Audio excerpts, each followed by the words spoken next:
Well, good Sunday afternoon to y'all. It's Dan. I want to welcome y'all to my home in the sticks. Lord of mercy, I hope everybody is having a wonderful weekend.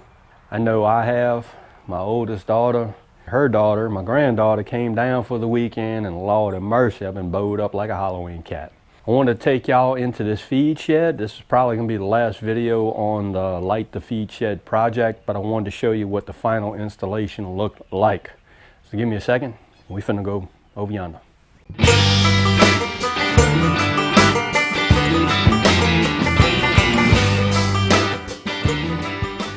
Alright y'all, mom, let's go. It's kind of like drizzling right now, so I hope y'all can see this, but come on.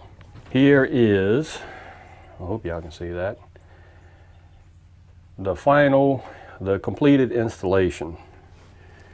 Got a little, some brackets, piece of wood just to hold this battery up. It was actually way down there. I wanted to shorten that span between the battery and the charge controller. So, and I did. And everything is now fused. The battery has a 10 amp fuse in it, and the fuse in from the solar panel has a 3 amp fuse in it, because it's about 2.5 amps, so that's coming out of it, so we're going to say 3. This charge controller, I don't know how you can see it. I'm going to kind of explain to you what's going on. That is a temperature. That is the mode that this thing is in.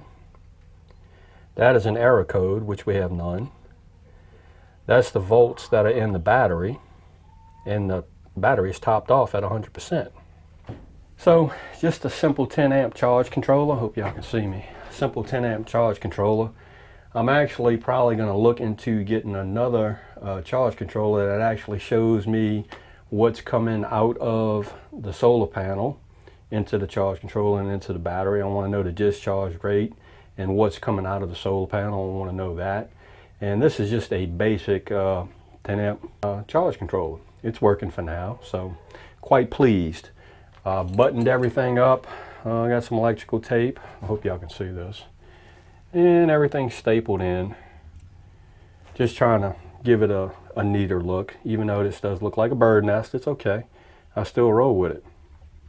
So it's working pretty good. Quite happy with it. Let's see. Oh, actually stopped raining for a second.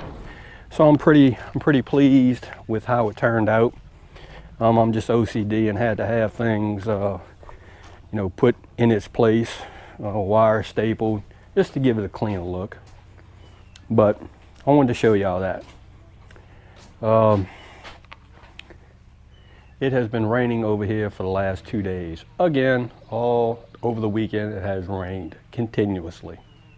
But I was actually able to come home, I want to say Friday evening, and I got in that feed shed and it was dark, so I had a headlamp on and actually got all that stuff wired in and tidied up.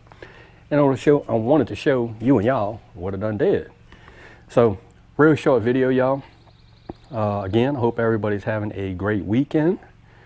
And if you like the video, give it a thumbs up. If you haven't subscribed to the Home in the Sticks channel, y'all need to come on over here and give me a look, because I'm always doing stuff, really. With that being said, you know it's coming. Dan's always going to say it. Don't let nobody dull your shine. And I mean nobody. You get your shine on. I guarantee you it's that important. And we will see you and y'all in the next video.